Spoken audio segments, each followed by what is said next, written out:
법회장님께 일배 올리겠습니다. 네, 마흔여덟님. 정신 공연 되셨습니까? 네. 우리 임원 여러분들께서 평소에 참 수고를 많이 해주셔서 고맙다는 말씀을 드립니다. 또한 여러분의 그런 어떤 수고 덕분에 불가피가 점점 발전하고 있습니다. 그런 점에서는 여러분께서도 스스로 자부심을 가져도 좋을 것 같습니다. 여러분 잘 아시겠습니다만 우리 광주 스님께서는 사부 대중이 다 그 불성을 가진 평등한 존재다는 것을 대전제로 해서 우리에게 반야 본문을 해주셨습니다. 스님께서는 본문하실 때는 항상 형제 여러분 이렇게 이야기했습니다.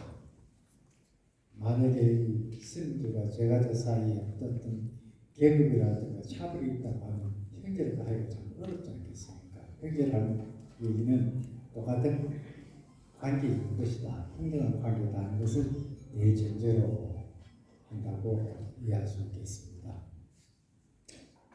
거기다가 이제 제가 광주 스님을 처음 인연을 맺은 것이 1973년입니다. 53년이라는 세월이 흘렀는데요.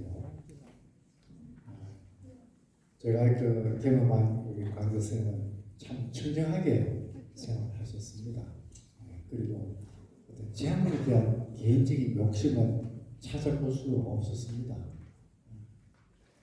그래서 오늘 이제 이 워크숍을 통해 가지고 광주 스님을 뿐만 아니라 우리 불광법회라는 것이 어떤 특성을 갖고 있는지 그걸 잘 좀 이해를 해주시면 좋겠고요. 그리고 오늘 이 행사를 통해 가지고 임원으로서 역량을 강화할 뿐만 아니라 우리 임원끼리도 좀 친목을 도모할 수 있는 그런 계기가 되었으면 좋겠습니다만 시간이 짧기는 짧습니다. 그러나 짧은 시간이지만 서로 임원들끼리서 통성명도 하고 좀 그런 관계를 가지면서 우리 불광법회가 앞으로 더욱 발전할 수 있도록 하는 기회가 되었으면 좋겠다는 말씀을 드리며 오늘 제 인사를 마치겠습니다. 대단히 고맙습니다.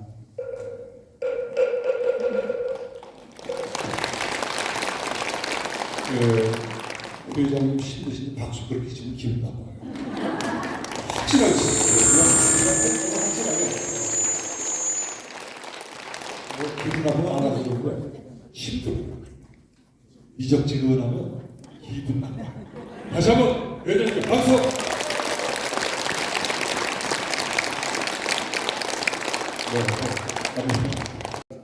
불광법에 화합해야 된다 이런 얘기를 많이 들었습니다.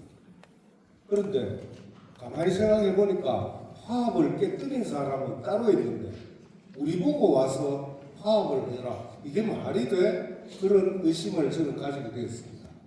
두 번째 또 하나는 이 봉헌사 법회 이런 게 없죠. 봉헌법회. 유독 우리 대한민국 사찰 중에서 불광사만 유일하게 불광법회라는 이름이 딸려 있습니다. 그래서 우리 공식 명칭이 불광사.불광법회지 않습니까? 한참 말하는데 김새고 그대로 하겠습니다. 그거였습니다. 그래서 불광법회라는 게 과연 뭐냐? 그걸 저는 이제 궁금하게 생각했습니다. 그 이유는 뭐냐면 제가 맡은 일이 홍보였기 때문에 이 홍보를 사실대로 정확하게 알려드려야 될 의무가 있지 않습니까? 그렇다 보니까 이 두 가지 문제에 대해서 제가 고민을 좀 하고 공부도 하게 됐는데 결국은 이 사중제 포함해서 이 얘기는 결국 불광법회란 도대체 뭐 하는 곳이냐? 우리가 제안하는 바가 뭐냐? 이 방해하는 분들이 많아요. 이 주제가 결국은 불광법회라 도대체 뭐 하는 곳이냐 이 얘기예요. 내가 무엇이냐 누구냐 하는 게 나의 정체성이듯이 불광법회라는 것이 도대체 무엇 하는 곳이냐 이 얘기를 하는 것이 불광법회의 정체성입니다. 이게 왜 중요하냐? 우리가 불광법회가 지향하는 바가 어딘지를 정확하게 알아야 우리가 뜻을 모을 수 있습니다. 그죠? 스님 9명이 난방을 하면 뭐라 그러는 줄 압니까? 중구난방이에요. 우리가 중구난방이 돼서는 안 되지 않습니까? 한 곳에 뜻이 모아져야 되는데 그러기 위해서는 불광법회가 뭐 하는 곳이다라는 그 정체성을 우리 정확하게 알고 있어야 됩니다. 그다음 두 번째, 이 정체성을 알아야 되는 이유는 정법을 하잖아요. 우리 불광법회의 특징을 뭐라고 얘기할래? 그 사람들의 끌 수 있는 매력 포인트가 있어야 될 거 아닙니까? 그게 바로 불광법회 정체성이다. 그렇게 얘기를 할 수 있습니다. 또 하나는 물 좀 한잔 주시면 좋겠습니다. 또 하나는 지금 우리 불광 사태를 겪고 있는데 이 불광 사태를 해결하기 위해서 그 기초가 되는 것이 정체성입니다. 그래서 우리 정체성에 도움이 되는 일을 우리가 많이 하고 우리 정체성을 공격하는 훼손하는 그런 일에 대해서 우리가 적극적으로 방어를 해야죠. 그죠? 그런 쪽으로 해서 우리 불광 사태를 우리가 돌파해야 됩니다. 그런 의미에서 이 제가 드리는 말씀 주제가 굉장히 중요하다 이렇게 얘기할 수 있고요. 그런데 오늘 제가 드리는 목표는 제가 말씀드리는 목표는 결국 불광법회의 정체성을 정확하게 여러분들이 알려드리는 그런 일인데 이 모든 분들을 한꺼번에 일시적으로 딱 다 이해시킬 수 있습니까? 그건 어렵습니다. 왜? 사람마다 다 근기가 다르거든요. 근기가 다르기 때문에 오늘 여기 계시는 분들이 우리 불광법회 의견 선도자요, 오피니언 리더들이신데 우선 여러분들부터 불광법회의 정체성에 대해서 정확하게 아셔야 되겠다. 안다는 게 뭐냐? 이해한다는 건데 이해한다는 게 크게 첫 번째 제일 중요한 것이 자기가 알고 있고 듣고 해서 뭘 아는 것 그게 우선 인식이라 그러죠. 인식을 해야 됩니다. 제가 드리는 여러 가지 정보나 지식을 여러분들이 알아야 되는 거죠. 두 번째 그걸 여러분들 나름대로 의미를 붙여서 해석을 하셔야 되고 그 다음에 제가 드리는 말씀을 바탕으로 삼아가지고 저 얘기가 아니라 여러분들 목소리로 여러분들 말로 바꾸어서 다른 사람에게 전달할 수 있어야 됩니다. 그게 결국은 제가 드리는 말씀을 충분히 소화했다는 얘기가 됩니다. 소화하시기를 바란다는 거죠. 그 다음에 우리 오해를 하는 사람들이 있어요. 오해. 뭘 잘못 알고 있는 사람들이 있습니다. 오해를 하는 이유는 첫째, 무관심한 겁니다. 알고 싶어 하지 않는 거예요. 생각하고 싶지 않은 겁니다. 그래 되면 오해가 생겨요. 또 하나는 무슨 잘못된 정보에 꽂혀가지고 그걸 거기에 해서 한번 머리에 꽂힌 생각이 있으면 거기에 맞는 이야기는 자기가 흡수를 하고 반대되는 이야기는 배척을 하고 그렇게 하죠. 그 다음 또 하나는 오해가 불러일으키는 게 왜곡을 합니다. 왜곡. 그래서 왜곡. 사실과 다르게 다른 사람에게 얘기를 하는 겁니다. 이런 사람들에게 올바른 정확한 정보를 전달해줘야 일단 그 사람이 생각을 바꿀 수 있습니다. 거기다 머리로만 아는 것이 아니라 가슴으로도 이해를 해야 됩니다. 그게 우리가 보통 공감이라고 얘기를 하죠. 그렇죠. 그 사람이 머리로만 아는 것뿐만 아니라 가슴으로, 마음으로도 알 수 있게 우리가 해야 된다. 그 얘기입니다. 그러면 우리가 지금 어느 단계에 와 있느냐, 그걸 봤을 때, 문도스님들, 과연 불광법회의 정체성, 불광법회의 성격에 대해서 정확하게 알고 있느냐? 제가 대부분의 문도스님을 직접 만나보고 인터뷰해본 결과에 의하면 그렇지 않습니다. 그렇지 않다 보니까 이 불광 사태가 장기화되는 겁니다. 그 다음에 사조직은 어떠냐? 사조직에서 얼마 전에 뭐 불광사태 묻고 답하다 그러면서 책자가 나와 있는데 대부분의 내용이 사실을 잘못된 정보를 주거나 왜곡하는 이야기입니다. 예를 들면 사조직에서 반복적이고 지속적으로 해온 이야기가 법 회장님이 이 불광사를 사유화하려고 한다. 그 얘기를 많이 들어보셨죠? 그 대표적인 왜곡 사례지 않습니까? 자기네들이 사유화하려고 하는 것을 물타기 하기 위해서 법 회장님한테 덮어 씌우는 겁니다. 그게 왜곡입니다. 그런 상태, 그러면 우리 불광법회 우리 가족들은 어떠냐? 이해하고 공감하고 하는 수준까지는 제가 왔다고 봅니다. 이걸 널리 이제 확산시키고 알려야 됩니다. 그게 뭡니까? 전법이에요.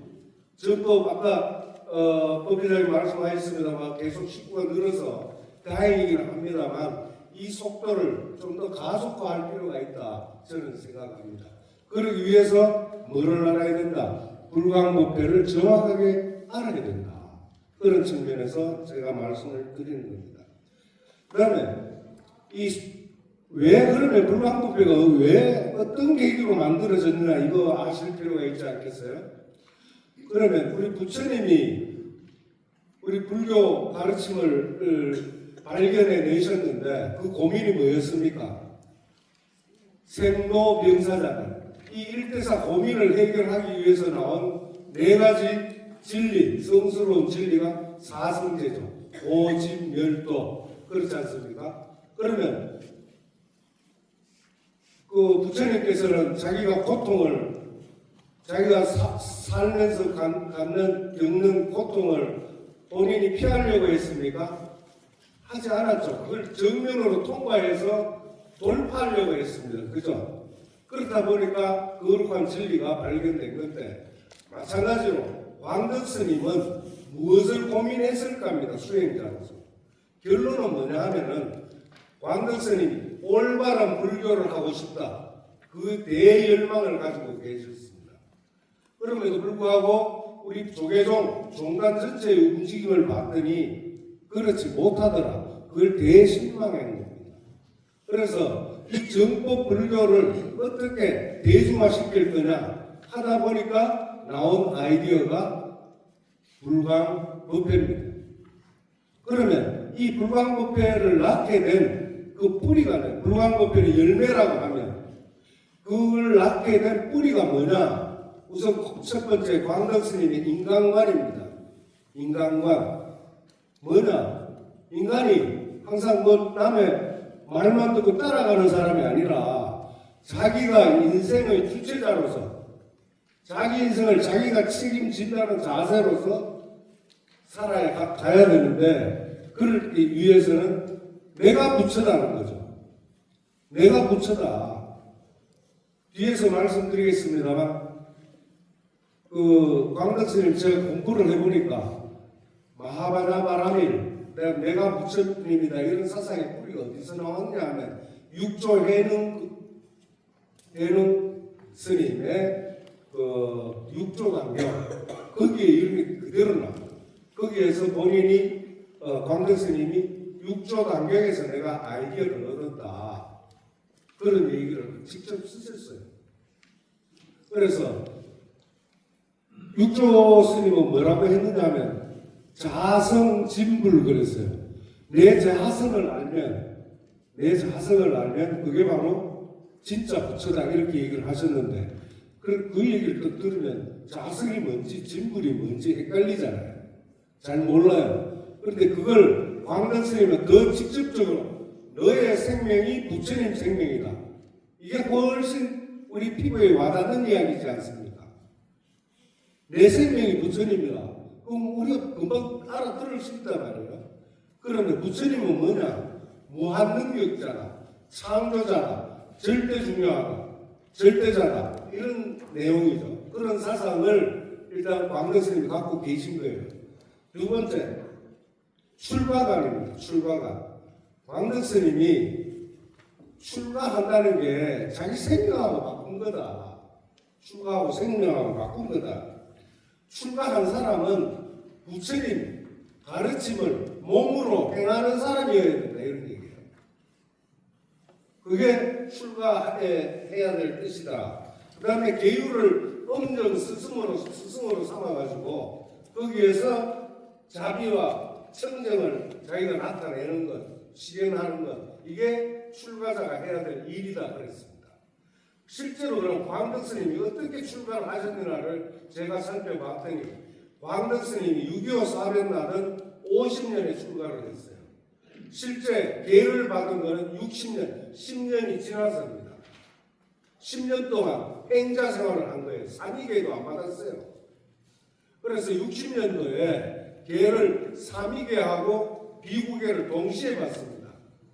그 어디서 받느냐? 일반 스님들 계 주는 자리에서 받은 것이 아니라 일반 우리 제가 신도들이 받는 보살계 그 자리에서 삼위계하고 비구계하고 같이 받았습니다. 그건 뭘 뜻하느냐? 자, 보살계 계상에서 계단에서 비구계와 삼위계를 동시에 받았다. 보살계는 대승이죠. 그 다음에 개인 타인을 이롭게 한다. 그게 이제 보살계고 비구계는 뭡니까? 자기 개인 수행자로서의 어떤 갖춰야 될 계율 그거예요. 그래서 이 두 개를 경계했다 이런 얘기입니다. 그런 사상들의 뿌리가 결국 불광법회를 낳지 않았나 저는 그렇게 생각합니다. 그 다음에 계율이라는 게 뭐 우리 살생을 하지 마라 여러 가지 하지 마라는 게 많죠. 근데 광덕 스님의 계율과는 뭐냐 하면은 내 생명이 부처님이다 라는 마인드셋을 마음가짐을 가지고 있으면 계율 지키지 마라고 해도 다 지키게 돼 있다 그 얘기입니다. 그래서 계율을 지켜라 라고 하는 것보다는 내가 생명이 내 생명이 부처님 생명이다 라고 맑고 밝은 그런 마음 자세를 갖도록 하는 것이 결국은 계율을 지키는 거다. 계율을 그렇게 말씀을 하셨습니다. 그래서 그 다음에 또 계율이라는 게 예를 들면 스님들이 산중에 앉아가지고 꼿꼿이 혼자 고독한 생활을 하면서 수행 생활을 한다. 그러면서 계율을 지킨다. 그것도 좋은데 대중들을 외면하고 혼자서 자기 혼자 고독한 수행 생활을 하는 것은 그것도 큰 허물이다. 그렇게 생각하고 계셨습니다.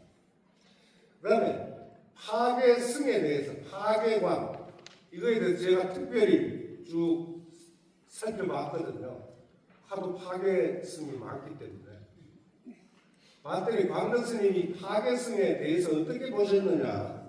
그거는 우선 스님이라는 호칭이 광덕 스님 표현으로는 스승님의 준말이라는 겁니다.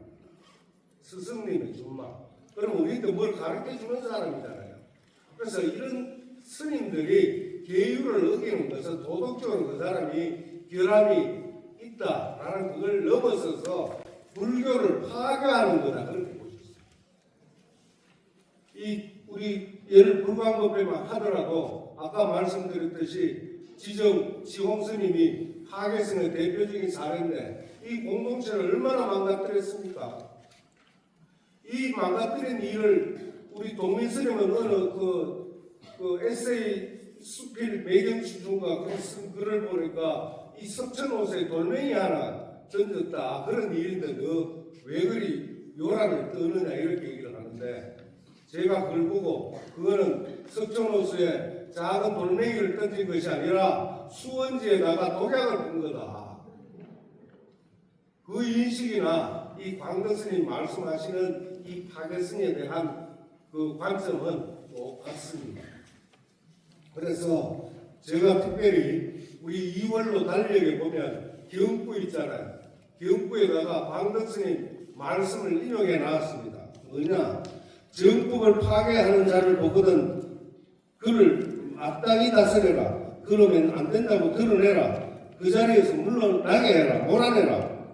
정법을 파괴하는 자를 보고도 드러내지 않고 몰아내지 않으면 그 사람이 불법법의 원수다 그렇게 했습니다. 이 말이 광덕 스님 말씀 이기는 하지만 실제 인용은 열반경에서 인용한 겁니다. 그래서 이 광덕 스님은 이 파괴승에 대해서 아주 태도가 단호하셨다는 겁니다.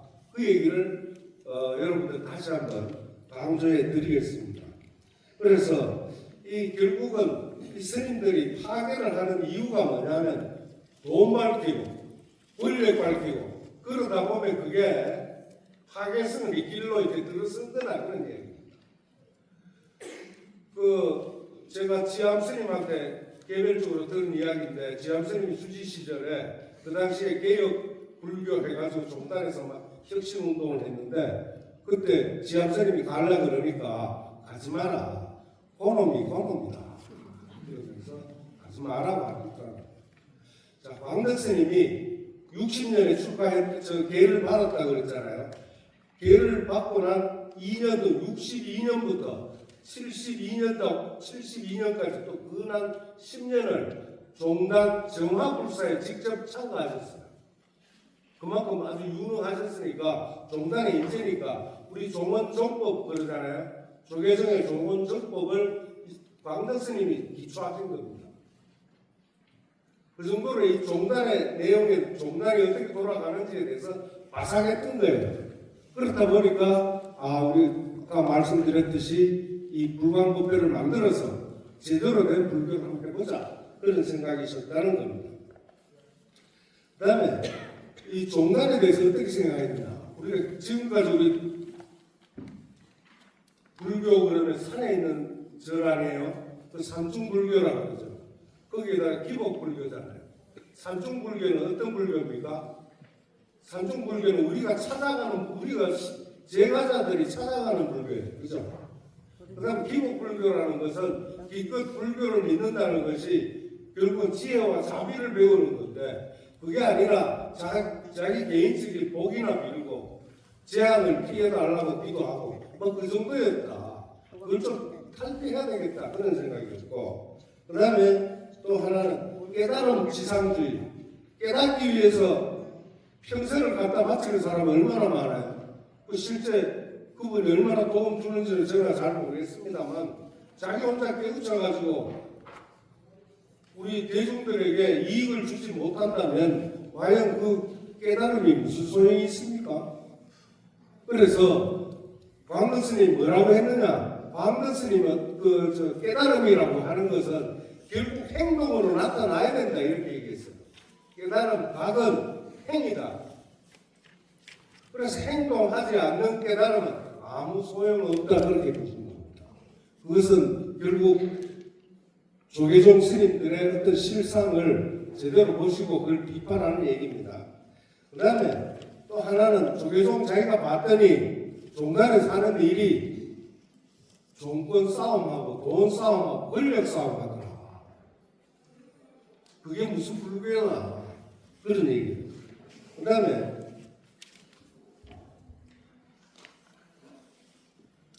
불교가 종단에서 집중적으로 해야 될 일은 교육하고 정법하는 건데 그거는 외면하고 전부 권력 싸움하고 있더라. 그래서 제가 광덕 스님은 불교를 우리 불광법회를 만들어야 되겠다 그런 얘기입니다. 그래서 불광법회라는 것은 과연 뭐냐?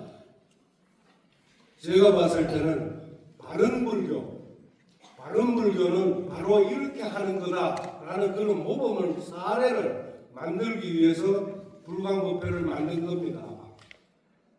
우리 불교가 들어온 지 1700년 역사가 되거든요.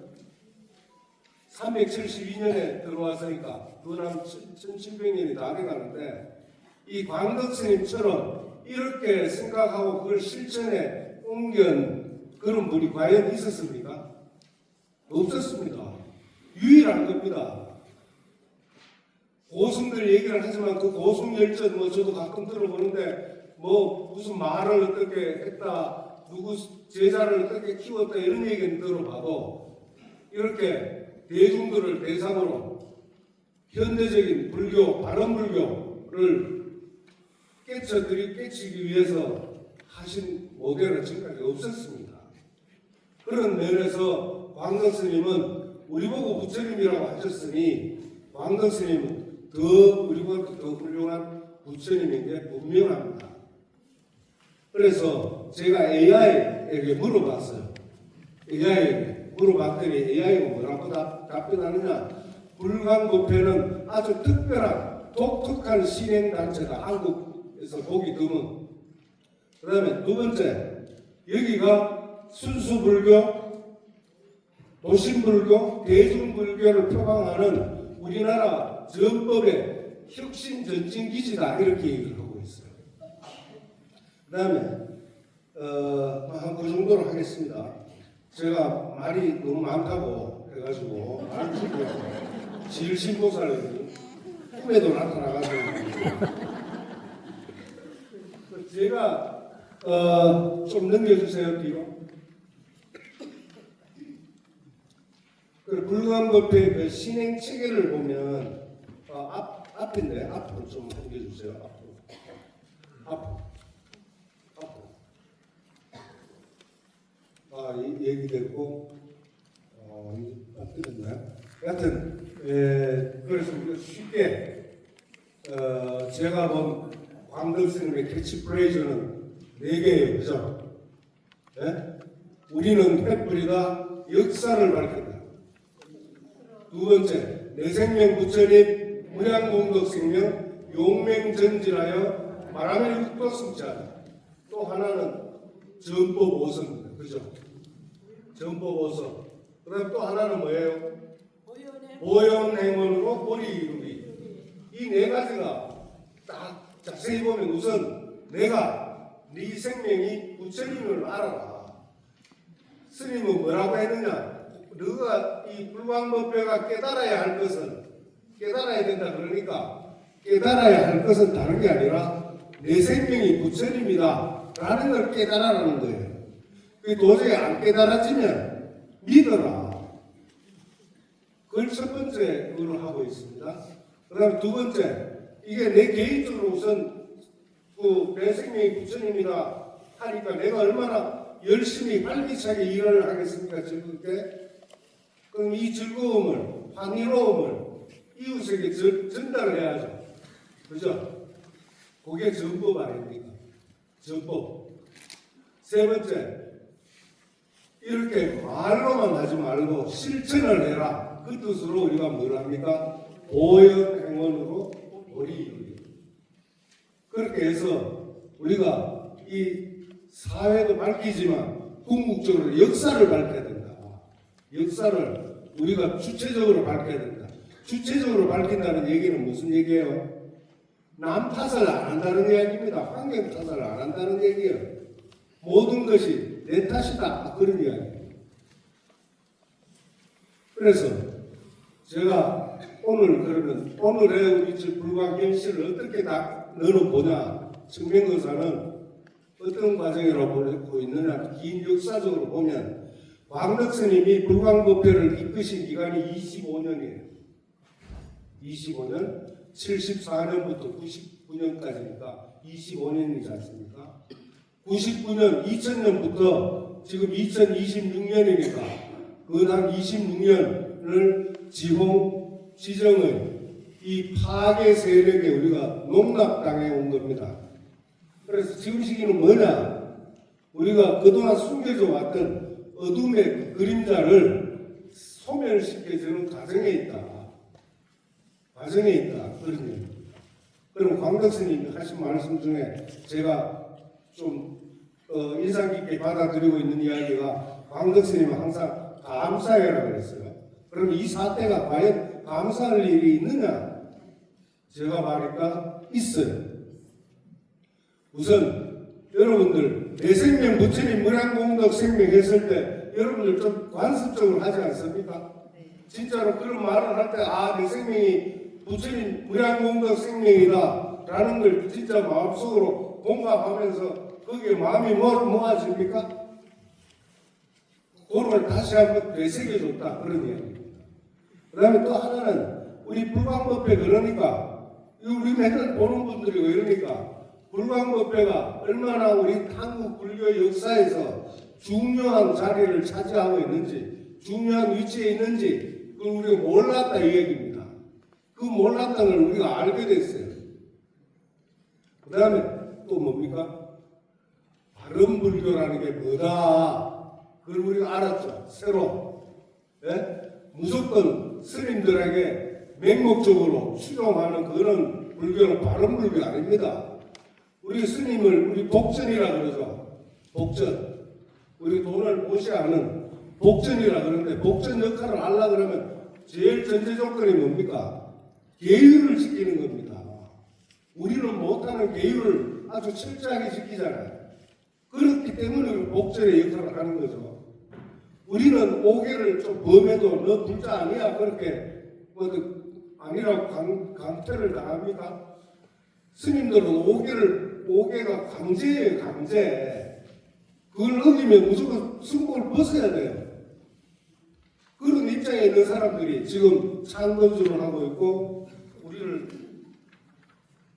골탕 먹이고 있는 거죠. 그런 바른불교에 대해서 이 사람들이 무슨 보살이라 그럽니까?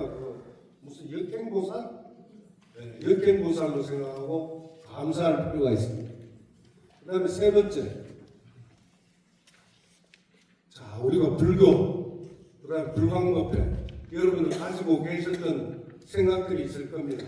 이것을 계기로 해서 우리가 새롭게, 종교라는 것이, 나에게 불교라는 것이 어떤 의미를 가지고 있고, 불광법회는 나에게 어떤 존재고 하는 사실을 여러분들이 잘 알게 되었으리라 생각을 합니다. 그래서 항상 감사하고, 이 불광사가 힘들지만 감사하고 좀 열정을 가지고 했으면 좋겠다. 그런 이야기를 하고요.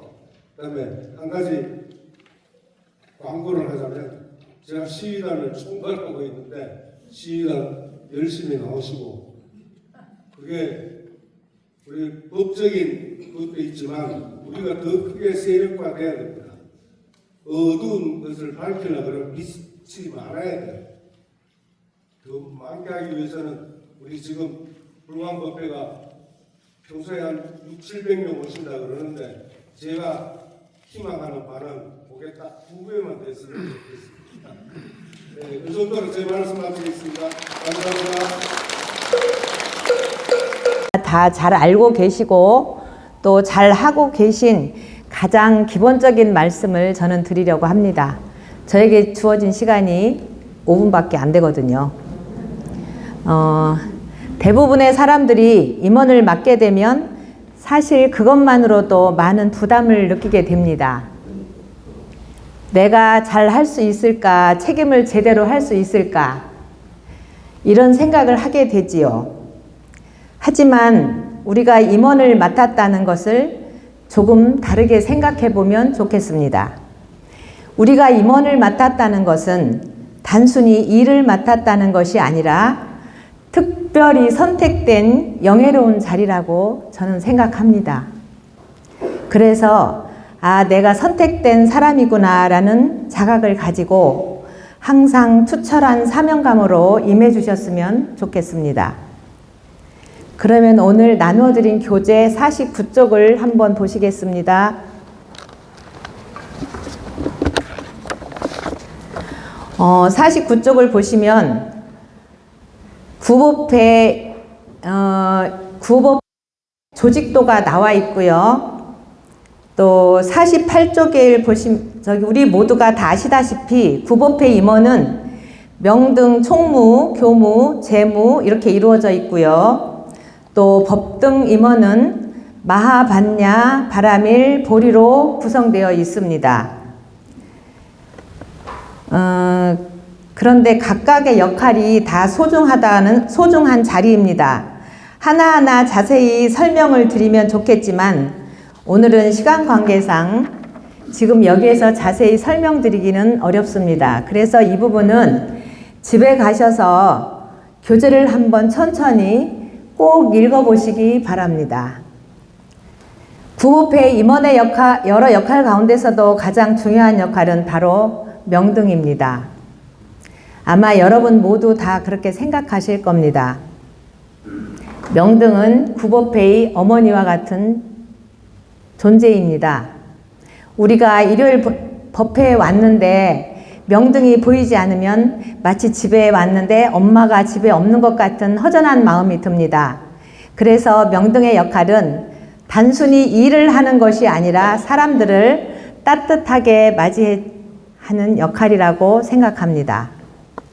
힘이 드시더라도 일요일에 다른 분들보다 조금 일찍 나오셔서 웃는 얼굴로 인사를 해주시고 법우님들을 반갑게 맞아주시고 따뜻하게 보듬어 주시면 좋겠습니다. 그 작은 인사 한마디, 따뜻한 미소 하나가 법우님들에게는 큰 힘이 됩니다. 또 법회가 끝난 뒤에도 잠시 자리를 마련해서 차 한 잔이라도 함께 나누면서 이야기를 나눌 수 있는 시간을 만들어 주시면 좋겠습니다. 대부분의 구법회에서는 지금 그렇게 다 하고 계신 거로 알고 있습니다.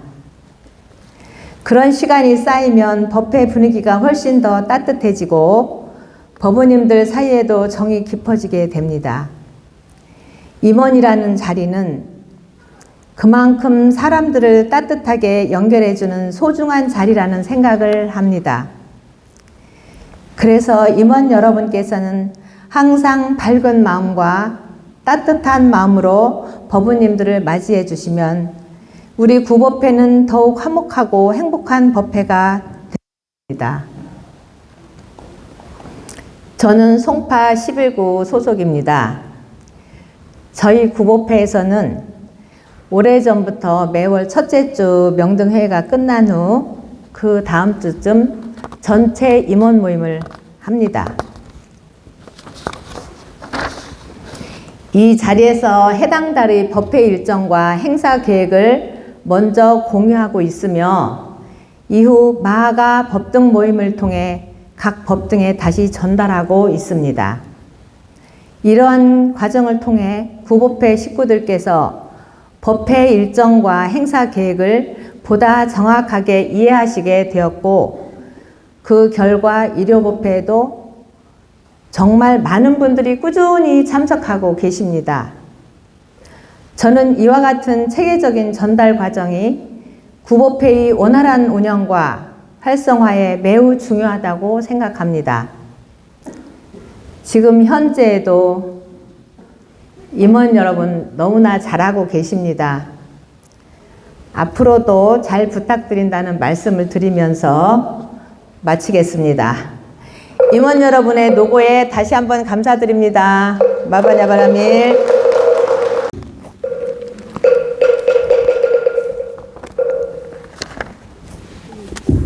마바냐바라밀 사무장 목사경입니다. 저는 사무국장이니까 사무국 소개를 해드리겠습니다. 오늘 많이 오셨어요. 지난주엔 첫 번이라 많이 온 줄 알았는데 오늘 더 많으시네요. 감사드립니다. 이렇게 참여해 주셔서요. 그래서 저는 이제 사무국 소개를 해드릴 거고요. 사무국은요, 불광법회 행정 업무를 총괄 지원하는 곳입니다. 이 사무국은 선악 위주의 봉사자로 운영되고 있습니다. 2009년 12월에 개설하여 18년도 불광 사태가 일어난 이후 우리는 문이 사중에서 문을 잠그는 바람에 복도에서 업무를 보기 시작했거든요. 그러다가 2024년 5월 12일 날 문을 따고 들어가서 우리들이 지금에 이르고 있습니다. 그리고 우리 이 사무국의 조직도를 보면은요, 페이지 45페이지를 봐주세요. 거기 보면은 맨 아래에 오른쪽 서클이 있습니다. 거기에서 5개의 팀으로 나눠져 있고요. 현재 64명의 봉사자가 있습니다. 봉사자 인원은 64명이고 오전 봉사가 10시부터 1시까지 봉사하시고요. 오후 봉사는 1시부터 3시 30분까지 봉사해주고 계십니다. 공휴일은 쉬고 보통 개인당 월 2, 3회씩 하고 계십니다. 그리고 사무국의 역할을 알려드리겠습니다. 헌금금 정리가 있습니다. 홍공금은 우리들이 불광법에서 홍공금 종류가 큰스님 추모 홍공금, 부처님 오신 날 홍공금, 창립법회 홍공금, 달력보시금, 그 외에 보살님들이 기도하시면서 내주시는 부시금이 있겠습니다. 이런 건 매주 수요일 날 마감해서 그 주 법회보에 나가고 있습니다. 또 구법회 활동 현황과 법등 모임 보고서 접수 정리가 있습니다. 페이지 101페이지와 102페이지를 보면은 양식이 있습니다. 구법회 활동 현황은 명등님이 써주시고요. 한 달에 한 번 제출해 주시면 되고, 법등 모임 보고서 같은 경우에는 법등 모임을 했을 때 마하보살님이 작성하셔서 사무국에 제출해 주시면 좋겠습니다. 그리고 구법회 각자 구법회에서 순례법회가 갈 경우가 있습니다. 그때 페이지 104페이지를 양식이 있습니다. 그 양식을 보시고 점심 공양이나 법문을 할지 안 할지 여부를 보내주시면 저희들이 공문으로 상대방의 사찰에 보내드리거든요. 그러면 주차비 면제가 특혜가 있다고 합니다. 그리고 구도부에서 진행하는 구도정진 법회 지원이 있습니다. 네. 이 구도부는 2025년 4월 달에 시작하였고요. 매달 셋째 주 법회 끝나고 진행이 되고 있습니다. 그리고 기도 접수가 있습니다. 페이지 105페이지를 보시면은요.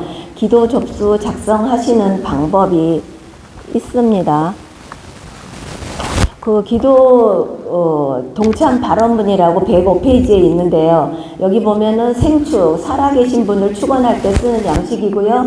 거기 보면 주소, 관계, 생년, 성명 해서 청신사는 남자분을 얘기합니다. 세대주고요. 청신녀는 아내분입니다. 그 다음에 그 자녀들 적어주시고, 생년에는 무슨 생만 적고, 그 다음에 성명, 그리고 그 밑에 중간에 보면 발언 내용이 있습니다. 거기 번호를 보시고 원하는 내용에 체크해 주시면 되고요.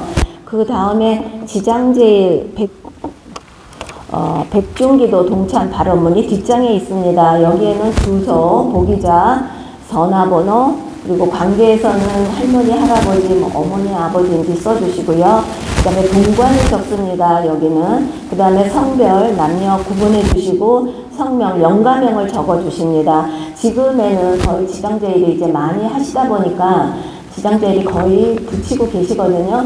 그래서 와서 오셔서 주소하고 보기자하고 전화번호만 적어 주시면 저희들이 접수 위패를 올려드리고요. 처음 하시는 분만 이렇게 발언문을 써주시면 되겠습니다. 다시 47페이지를 보겠습니다. 중간쯤에 연중 행사 네모칸이 있습니다. 우리 불광법회 연중 행사로는요. 큰스님 추모법회, 부처님 오신 날 석촌호수 제동 행렬, 그 다음에 창립법회, 송년법회, 순례법회 이런 행사가 이루어져 있습니다. 그리고 입춘법회에는 입춘다란이와 입춘첩을 드리고 있는데요. 여기에는 지금부터 아마 우리 대원 3구 지광거사님께서 작업하기 시작하거든요. 그래서 내년 2월에 입춘날 다시 나눠주시고 이렇게 1년 동안 고생해서 붓글씨를 써주시는 분이 계시기 때문에 여러분들에게 이렇게 조금 무난하게 나눠주고 있습니다. 그 다음에 자비의 선물 봉송이 있습니다. 국군 장병에게 보내는 봉송 작업으로 있습니다. 그리고 부처님 오신 날 우리 보살님들께 나눠드릴 봉송 작업이 있습니다.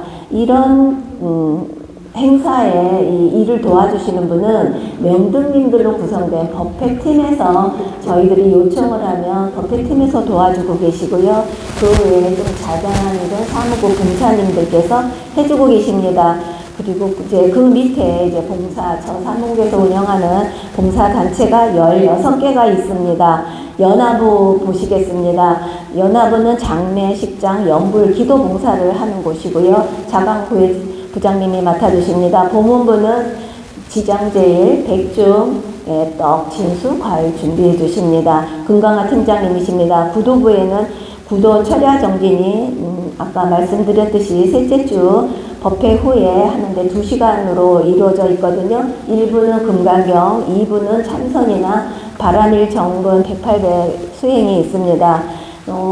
대부분이 1부를 하고 아침부터 일찍 나오셨기 때문에 1부만 마치고 돌아가시는 분이 꽤 있습니다. 그런데 2부까지 좀 마무리를 해주시면 더 감사하겠습니다. 마아버지 합창단이 있습니다. 법회 각종 행사 음성 공양을 해주시고 행원성 단장님이 맡아주시고 계십니다. 사무지원팀이 있습니다. 사무고 기도 접수 업무 지원했고 예전에 종무팀으로 활동하던 분들이 봉사하고 있습니다. 팀장님은 월명인 팀장님이십니다. 세보부 교육팀이 있습니다. 신입 불자 안내 및 관리 교육을 하고 계십니다. 묘선 팀장님께서 하고 계십니다. 불방 안내팀입니다. 로비 입구 현관에서 안내 및 불방 소개를 하고 계십니다. 묘자월 팀장님이 맡고 계십니다. 법당 안내팀입니다. 보광당 입구에서 안내, 법회 인도, 줄 세우기 등 질서 유지를 담당해 주시는 안내팀입니다. 정호행 팀장님이십니다. 헌다 팀입니다.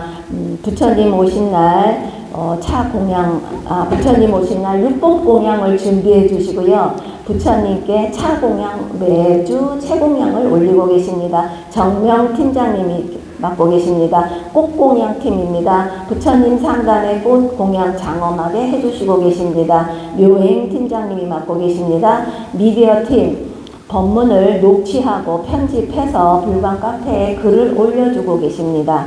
이 팀에는 보리강 팀장님이 맡아주고 계십니다. 염성팀입니다. 내일 12시 시작하고 제1회는 11시 30분에 시작합니다. 그래서 금강경 일독을 염성하고 집전해 주십니다. 이 금강경 염성팀은 법등 모임에 적극 활용해 주시면 감사하겠습니다. 자신행 팀장님이십니다. 등공양팀입니다. 부처님 오신 날 광명의 등을 제작해 주시고 계십니다. 신진수 팀장님이십니다. 다음에 문화기획팀입니다.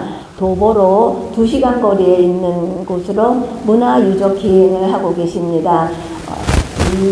현재는 이루어지지 않고 있는데 이번 5월 달부터 이 팀장님의 이제 시간이 난다고 하네요. 그래서 5월부터 이제 문화기행 팀은 재개할 것입니다. 법진 팀장님이시고요. 이 문화기행 또한 법등 모임에 적극 활용해 주시면 감사하겠습니다.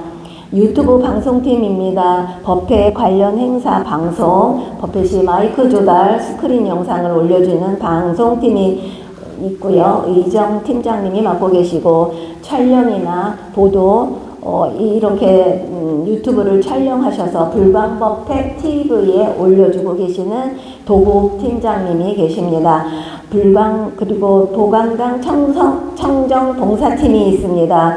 일요 법회를 위해 매주 토요일 2시 보강당 청소 봉사를 해주시고 의자 대여를 깨끗이 해주고 계십니다. 청명 팀장님께서 맡아주고 계십니다.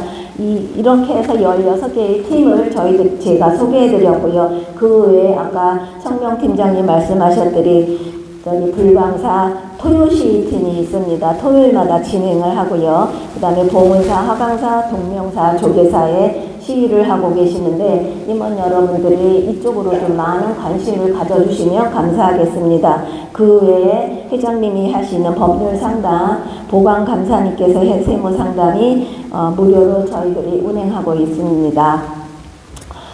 지금까지 사무국의 구성 역할, 그 다음에 봉사단체를 안내해드렸습니다.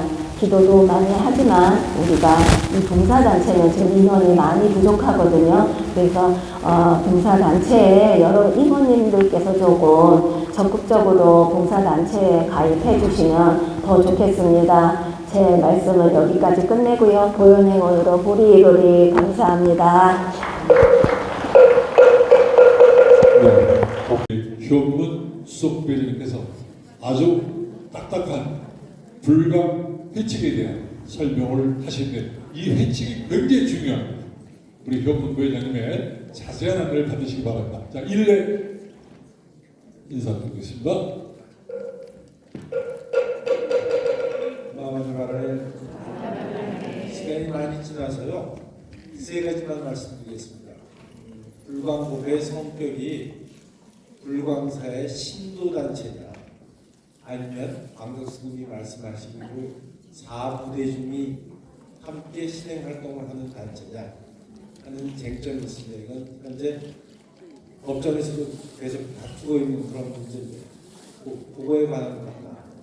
두 번째, 지금 우리는 이제 불광 사태라고 부르는 지금 굉장히 어려운 문제에 봉착해 있는데 우리 불광법회에서 요구하는 것은 딱 두 가지입니다. 하나는 청정한 스님을 스승으로 모시고 싶다. 두 번째, 재정 투명화를 하자. 딱 두 가지입니다.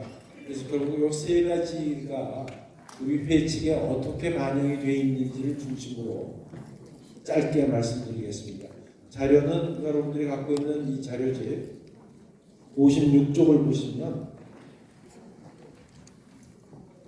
56쪽입니다. 56페이지 보면 참고 자료 이렇게 있는데 1981년 불광법회 회칙이 있습니다. 이 회칙은 일부러 우리가 아래 한글로 풀어서 입력하지 않고 원래 있던 걸 그냥 복사해서 넣습니다. 여기에 오타도 있고 뭐 그런 거를 그냥 두었습니다. 자, 1조에 이 법회는 불광법회라 했죠. 쭉 내려오시다가 제2장 제6조를 보시면 법회 임원을 정의했습니다. 법주 1인이 아니라 1인이겠죠? 그죠? 법주, 회장, 부회장, 지도의원 이것이 이분들이 법회의 임원입니다. 법회의 구성원입니다. 법주가 구성원인 건 당연하고요. 지도위원은 7조에 8조에 가서 보시면 임원은 신심과 소원이 견고한 사부 중에서 법주가 임명한다. 단 지도위원은 비구로서 임명한다. 임원 중에 스님이 같이 다 포함이 되어 있습니다. 따라서 맨 처음에 이 불광법회 회칙을 만들 때 사부대중이 함께 신행활동을 하는 단체임을 명시하진 않았지만 이렇게 회칙에 들어가 있고요. 그리고 15조에 보시면 오른쪽 페이지에 법회를 구성하는 회원은 불광 식구라고 부르기로 합니다. 그러니까 구별을 두지 않는다는 뜻입니다. 15조에 보면 재정 얘기가 나오는데 간단하게 법회의 재정은 법주의 승인을 받아 회장의 지휘로 소관 간사단이 집행한다. 간단하게 이렇게 되어 있습니다. 뭐 굳이 적지 않아도 될 것 같은데 이런 말이 있습니다. 1981년에 만든 이 회칙에는 우리 스님이 청정해야 된다든지 이런 얘기가 거의 나오질 않습니다. 당연했기 때문에 그렇습니다. 그 다음 페이지 58쪽을 보시면요. 불광법회 구성표를 원본 그대로 복사해서 놨는데요. 법주, 회장, 그리고 지도위원이 회장 밑에 소속이 되어 있습니다. 지도위원은 누구라고 그랬죠? 비구라고 했습니다. 네, 스님들이 이렇게 불광법회 안에 섞여 있었던 겁니다. 또 오른쪽에 보면 불광 사찰 설립 승인서가 있는데 원본은 그 다음 페이지에 각각 있는데 잘 읽기가 어려울 것 같아서 저희가 한글로 변환해서 했는데 밑줄 친 걸 보시면은 비구 광덕이 불광법회를 설립하고 금 법회의 중앙 도량으로 불광사를 창건하였음이라고 광덕 스님이 친필로 적어 놓으셨습니다. 그 친필로 적혀 있는 게 그 다음 쪽에 나오는 겁니다. 다음 쪽에 보면은 여기 한자 섞여서 있는 곳이 창건 유래에 보면 그렇게 나와 있습니다. 그 밑에 59쪽 아래쪽에 재산 출연서를 보시면은 밑줄 근데요. 다음 재산은 본회의 소유인 바. 본회가 어디죠? 불광법회예요. 다음 재산은 불광법회 소유인 바 그렇게 씁니다. 어떤 재산이냐면 그 밑에 표에 있는 토지, 사찰 부지 이렇게 되어 있습니다. 결국 광덕 스님은 불광법회의 이 땅 이거를 불광법회의 소유라고 그렇게 명시를 하셨습니다. 오케이? 여기까지고요. 그 다음에 딱 95년에 회칙을 바꿉니다. 그게 63쪽에 있는데요. 불광법회 회칙이라고 되어 있습니다.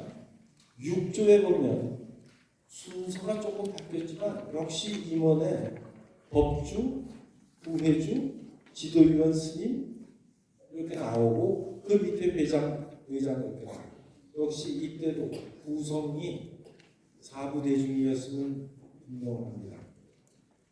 그런데 64쪽의 임원의 8조에 보시면 임원의 임명에 관해서 신심과 서원이 견고한 언급이 나오고요. 그 오른쪽 페이지 65쪽 맨 밑에 보면 법주 추대에 관한 항목이 나옵니다. 이 95년은 광덕근 스님께서 조금 건강에 문제가 생기신 때를 아마 생각하셔서 처음 법주 추대에 관한 항목을 집어넣은 걸로 그렇게 추정하고 있습니다. 왜냐하면 81년 거에는 없거든요.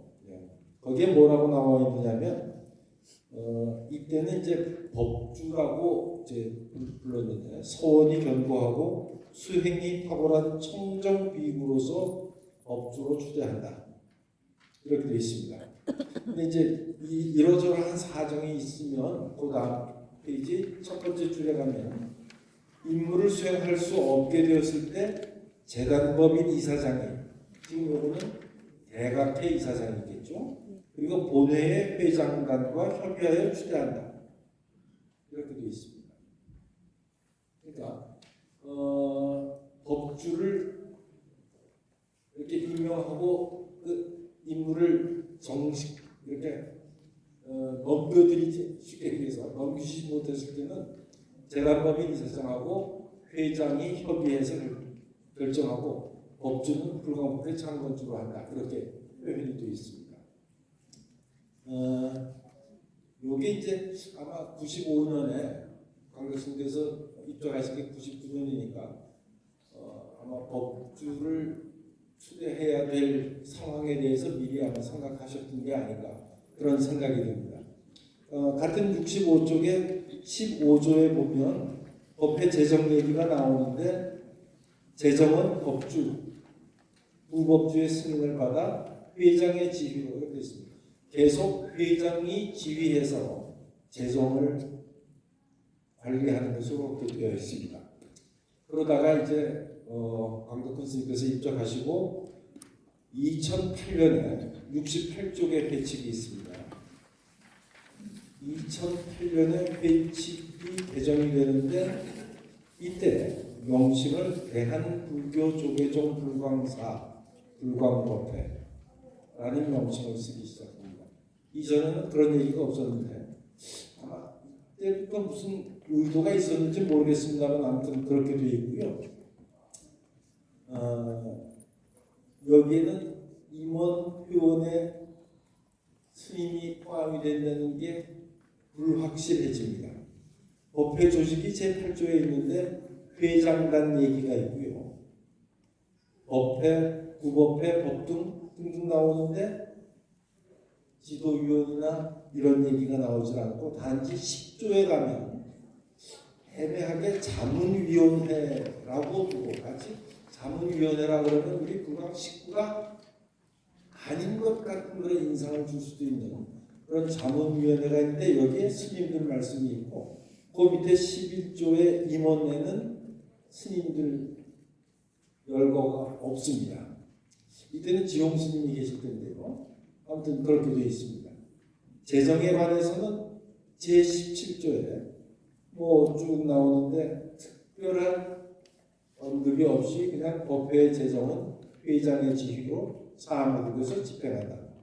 이렇게만 되어 있습니다.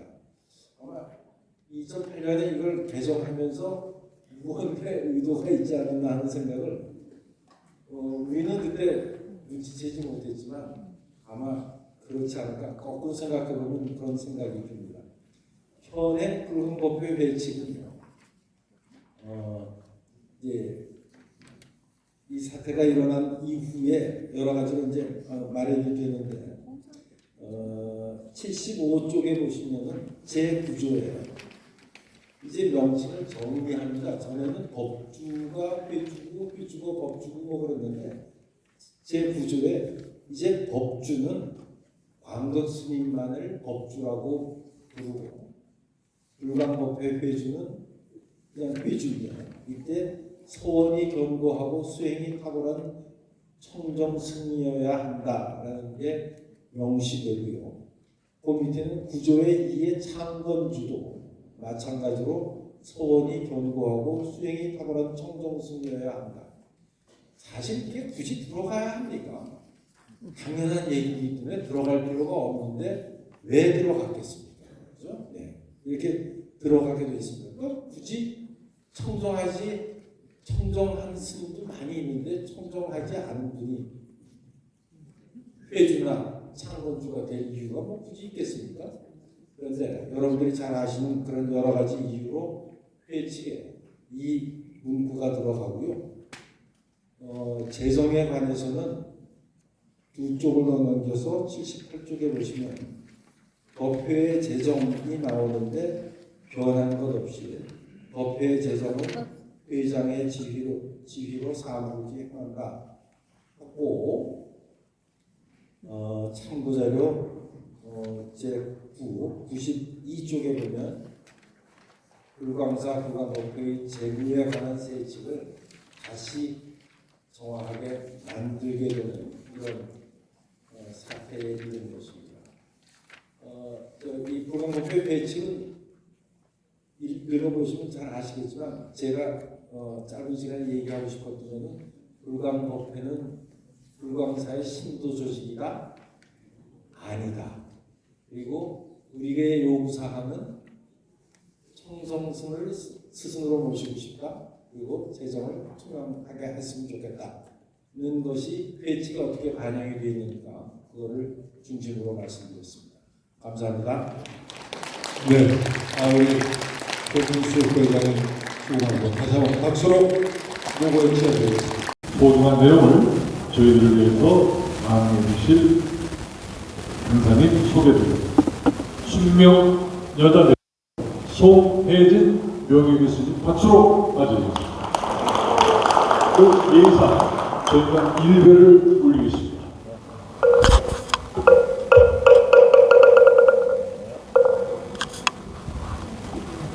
안녕하세요.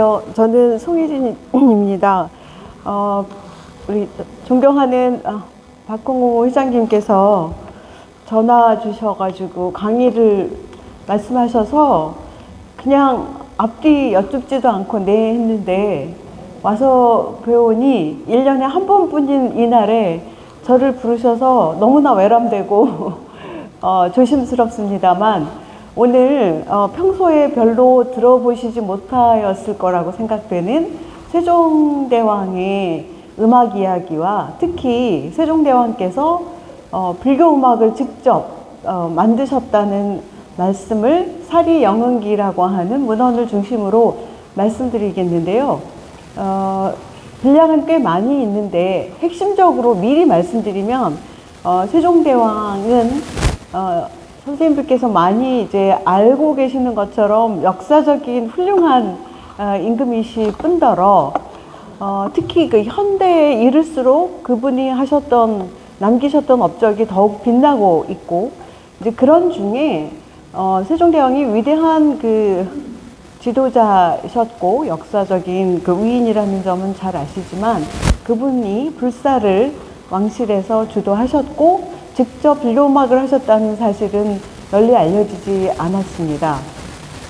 그래서 오늘 이제 압축해서 말씀을 드리겠지만 제가 드리려고 하는 말씀은 그런 그 위대한 세종시대에 우리 역사상 불교음악이 궁중음악 형태로 왕실에서 창작되었고 연행되었다. 그런데 우리가 그 사실을 잊고 있고 지금이라도 그거를 누군가 재현해서 그 업적을 이어갔으면 하는 바람을 가지고 말씀을 드린다는 점이 오늘의 핵심입니다.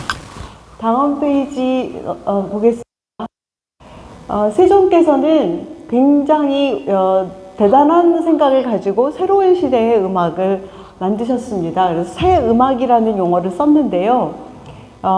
이 고려로부터 조선으로 이어진 시점에 유교 국가를 성립하면서 가장 중요하게 생각된 예와 악을 정립하는 것을 아주 중요한 목표로 삼았고 세종대에 이르러서 그 일을 차곡차곡 하나하나 이룬 다음에 음악으로서 새 나라임을 표명하는 그런 성과를 남기셨고 그 음악에 대하여 새 음악이라고 하는 용어를 직접 쓰셨습니다. 한자로 새로운 신, 음악의 악자를 쓰셨는데 작년에 국립중앙박물관에서 새 나라, 새 미술이라는 주제로 전시회를 기획을 해서 굉장히 많은 호응을 얻었는데 그때 사용했던 새 미술이라고 하는 용어 이전에 새 음악이라고 하는 용어가 그 역사적으로 이 조선의 새로운 출발, 완전한 새로운 출발임을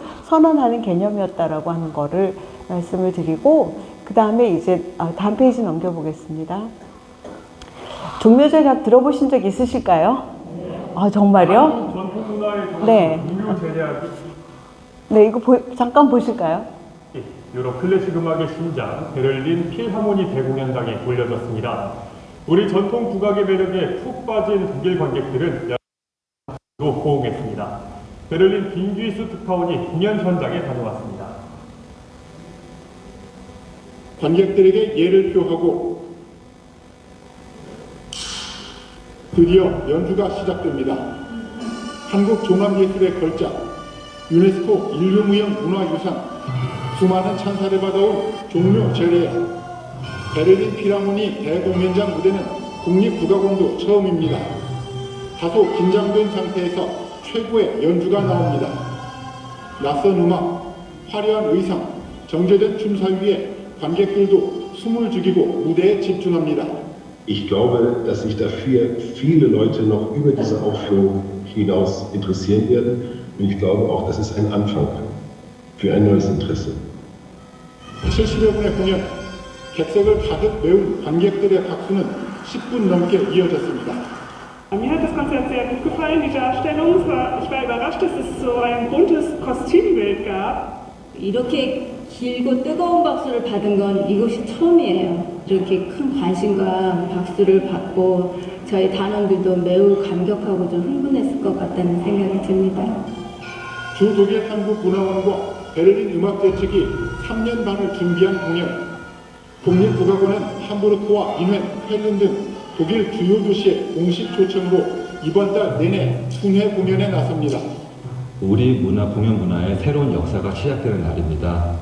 저희 한국문화원은 앞으로도 현지 기관들과 적극적으로 협조하여 현지인들이 사랑할 수 있는 우리 문화를 적극 소개하고 홍보하겠습니다. 이번 공연은 베를린 필하모니의 온라인 플랫폼인 디지털 콘서트홀을 통해 전 세계에 유료 생중계됐습니다. 유럽 음악계가 한국 전통음악을 바라보는 시각이 달라지고 있음을 보여주고 있습니다. 베를린에서 KBS 뉴스 김기수입니다. 네, 다음 페이지 주세요. 그래서 저런 그 대단한 호응이 있다는 건 이제 어저께 BTS가 광화문에서 엄청난 공연을 이제 해서 주목을 받았는데 사실상 그런 현재 일어나고 있는 K-컬처 붐의 저력이 세종시대에 근본이 마련됐다고 해도 과언이 아닐 정도로 이 세종의 업적은 대단했고 그리고 그 현재 연주되고 있고 현재 그런 그 세계적인 찬사를 받고 있는 그 음악을 직접 만드신 분이 세종이시다. 세종이 직접 작곡했다는 거를 믿으실 수 있으세요?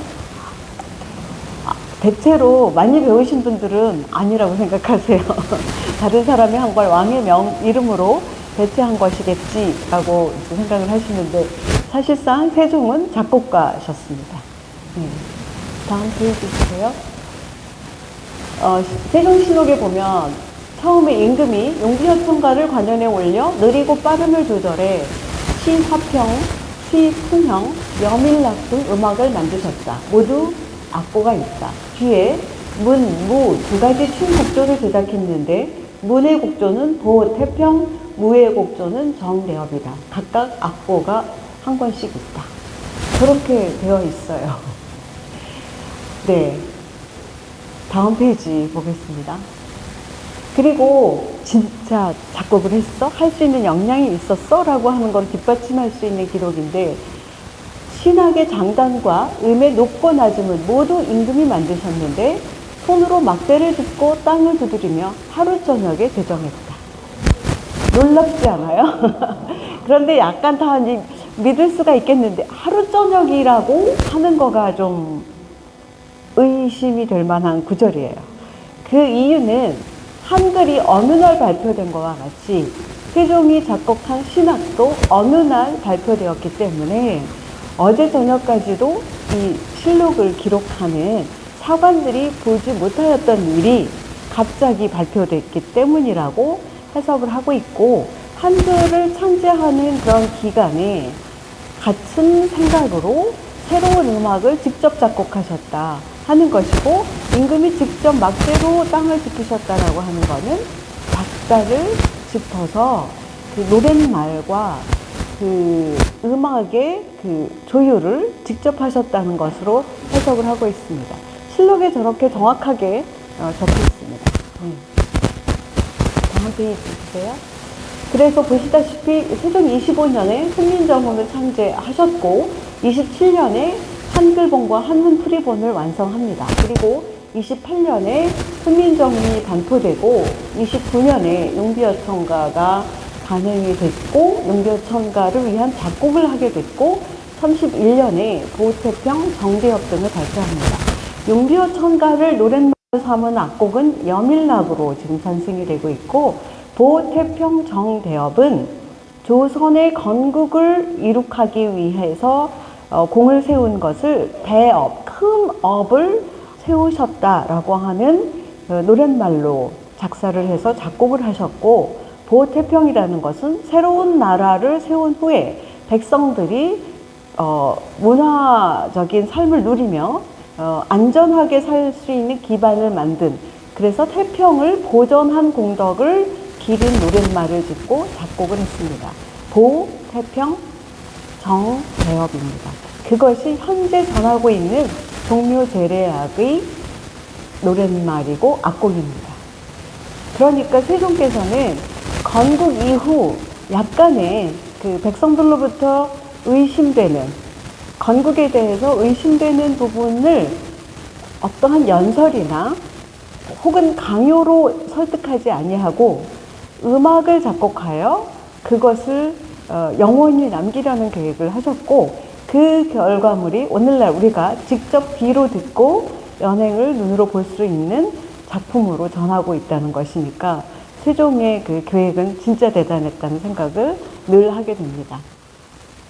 그리고 저런 일들이 그냥 어느 날 갑자기 작곡을 해야겠어 라고 하는 결심으로 완성된 게 아니라 한글을 창제하여 반포되는 그런 프로세스를 함께 거쳐서 완성됐다는 점이 그 이면에 있는 굉장히 중요한 점이라고 생각합니다. 그 다음, 그래서, 네, 그 다음도 볼 수 있어요. 그래서 세종이 몸소 작곡에 힘쓴 이유는 뭐냐? 백성을 다스리는 가장 좋은 방법이 음악으로 다스리는 것이라는 생각이 있습니다. 동양의 오랜 고전 중에 음악으로서 치세하는 그런 그 정신들이 혹은 또 실천들이 이어져 왔는데, 세종께서는 몸소 그것을 실천하고자 하는 뜻을 세웠고, 음악으로서 정치하는, 좋은 정치를 하는 것을 치세지음이라고 하고, 그럼 반대는 무엇일까요? 나라를 망하게 하는 음악도 있다고 생각했어요. 또는 나라를 어지럽게 하는 음악도 있다고 생각했습니다. 그래서 중국 고대로부터 이 동양의 현재까지 이어지고 있는 굉장히 중요한 음악 사상 중에는 세상에는 음악의 세 종류가 있다. 나라를 바로 이끄는 음악, 나라를 어지럽게 하는 음악, 망하게 하는 음악이다. 그래서 어지럽게 하는 음악은 난세지음이고 나라를 망하게 하는 음악은 망국지음이다. 그러면은 어떤 음악이 난세지음입니까? 그랬더니 소리가 높고 빠른 음악이다. 이런 답변이 있어요. 요즘 우리가 막 이렇게 대단히 칭찬하고 있는 음악들이 과거의 기준으로 보면은 난세지음에 속하는데요. 왜 그러냐면 사람들이 그런 음악을 들으면 너무 재밌어서 때에 맞추어서 씨 뿌리고 거두는 일을 잊어버린다. 그러므로 먹을 것이 없어지면 이웃나라를 쳐들어가게 되고 약탈을 하게 되므로 전쟁이 일어나고 그 결과 모두 다 곤고해진다. 그러므로 때를 알고 이렇게 상황을 살필 수 있는 정도의 늘 평정한 마음을 갖도록 해주는 게 좋은 음악이고, 군주가 그걸 알아서 그런 음악에 백성들이 화답하게 하는 것이 좋은 정치다라고 하는 것이 이 한국 음악을 포함한 이 동북아시아의 중요한 음악 생각인데요. 그런 생각이 말로만 전해지는 시대도 있는데 세종께서는 그거를 직접 해 보이신 거예요. 네. 그 다음 페이지 보여주세요. 조금 문장이 좀 길잖아요. 그런데 세종의 그런 음악 생각이 굉장한 업적으로 남았고, 그것이 다음 시대의 세종, 그 다음 시대의 성종대에 이르러서 세계에 유례 없는 음악 백과사전 같은 책으로 완성이 되는데, 그 책이 악학괴범입니다. 음악에 관련한 학의 모든 것을 모범적으로 기록한 책이라는 뜻인데, 그 책에 보면 음악의 이유, 그 다음에 나라에서 음악에 힘써야 할 이유, 그리고 그것을 조선에서 힘쓴 이유들이 매우 논리정연하게 기록이 되어 있습니다. 다 못 읽어드리겠어요. 시간이 없어서 넘어가겠습니다. 그런데 저것은 제가 여러 문장 중에 제일 좋아하는 건데, 사람으로서 가히 음악을 알지 않다. 음악을 꼭 알아야 된다. 음악을 모르면 우울하고 마음이 폐색되어 무엇으로도 기운을 펼 수가 없고, 나라에 하루 동안이라도 음악이 없을 수 없다. 음악이 없다면 침체하고 야비하여 무엇으로도 그 조화로움을 이룩할 수가 없으므로 오래전부터 훌륭한 그런 리더들이 음악을 하는 방법을 세우고 기관을 설치하여 사람의 마음이 하나로 감응되고 발현하게 하였다라고 하는 정치, 치세지음의 핵심이라는 점을 말씀드리겠습니다. 그런 이유, 다음 페이지 넘겨주세요. 그런 이유로 조선에서는 계속해서 국가음악원을 두었고, 현재까지 국가음악원의 전통이 이어지고 있는데, 이런 그 역사가 전 세계에 다 있을 것 같지만 사실은 역사적으로 맥이 단절되지 않고 이어진 것은 현재의 국립국악원이 거의 유일한 기관인 것 같아요. 그리고 세종께서 이제 음악으로 정치하겠다라고 했는데, 아까 이제 여밀락, 치화평, 취풍형, 또 보태평, 정대업 이런 음악을 작곡하셨다고 했잖아요. 그 중에 이제 그 영묘천가를 가지고 노래를 만드신 거가, 음악을 만드신 거가 세 곡인데, 아까 지으셨는데, 아까 넘어갔는데, 세종께서 왜 그렇게 했느냐? 치화평, 화평하게 다스리겠어요. 취풍형, 풍요로운 세상을 만들겠어요. 여밀락, 그래서 백성들과 함께 즐거움을 누리겠어요 하는 세종의 통치 철학이 담긴 음악입니다. 그러므로 그 음악이 국가음악이 될 수 있었고, 현재까지도 흔들림 없이 그 정신을 담고 전승이 될 수 있었다고 생각합니다. 다음 페이지. 그런데 세종이 만드신 음악은 그냥 우리가 합창하듯이 음악의 가사를 얹어 부르는 형태가 아니었고, 그거를 직접 눈으로 보여주는 요즘으로 치면 그런 종합공연 예술 같은 형태로 직접 디렉팅 하셨어요. 그리고 저런 것은 고래로부터 가장 훌륭한 음악 양식이다라고 하는 전통이 있었는데, 그 전통에 맞추어서 저렇게 음악을 만드셨어요. 그래서 노랫말이 있고 연주가 있고 춤이 있고, 시작하거나 1, 2, 3 악장을 연주하고 클로징까지 완벽하게 짜여진, 치면 대형 오페라랄지 혹은 뮤지컬 같은 그런 종합 공연 예술 작품으로 완성을 하신 겁니다. 그리고 나서 제목을 아까 말씀드린 통치 철학을 담은 세 곡을 아우르는 악곡명을 무엇이라고 했느냐? 봉내의, 봉황이 오도다 라고 하는 뜻을 담았어요. 봉황은 언제 오나요? 봉황의 모습은 언제 모습을 나타낼까요? 세상이 너무 평화로워서 사람들이 자기가 태평성대인지도 모르고 살 무렵에 당신들은 지금 너무 좋은 세상에 살고 있어요 라고 하는 거를 알리기 위해서 봉황이 나타난다고 생각했어요. 모습을 드러낸다. 그러니까 봉황이 우리 옆에 오는 것과 같은 그런 세상을 만들겠다는 뜻으로 새 악곡을 담아서 봉내의라고 하는 작품으로 완성하셨습니다. 그래서 저 형태는 지금까지 전승되지는 않았는데요. 기록이 아까 말씀드렸던 성종 때 편찬된 악합계범이라고 하는 그런 종합백과사전에 연행하는 방식이 너무도 세밀하게 기록이 되어 있기 때문에 그걸 가지고 국립국악원에서 직접 재현해 보니까 저런 게 그대로 이제 눈앞에 나타나는 정도로 저 시대, 15세기는 정말 위대한 시대였습니다. 네. 아무튼 다음 페이지 넘길게요. 그리고 나서 이제 저런 기록물들이 있게 됐고요. 다음 페이지 넘어갈게요. 네. 아무튼 그런데 여기서 이제 세종 개인적인 얘기를 조금 말씀드리면 그러면은 세종이 도대체 어떻게 했길래 역대 여러 왕 중에서 저런 커다란 위협을 남길 수가 있었느냐라고 하는 건데 세종은 사실상 성장하는 동안은 세자가 아니셨죠. 그래서 청소년기까지 매우 자유로운 독서와 온갖 취미생활을 다 하실 수가 있었어요. 그래서 공부하기를 원체 좋아했지만 부왕께서 뭐라고 했느냐, 너는 그저 좋아하는 일을 하고 놀아라 라고 말씀하셨어요. 뭐냐, 공부 열심히 하고 모범으로 살면은 세자의 위치를 좀 위협할 수 있는 위험이 있잖아요. 그러니까 네, 다음 페이지 보시겠습니다. 그래서 이런 게 실록에 있습니다. 저 중간 문단 보시겠어요? 임금이 일찍 충령에게 말하기를 너는 평안하게 즐기기나 할 뿐이다. 너무 좋은 말 아니에요? 저런 말 다 듣고 싶으시지요?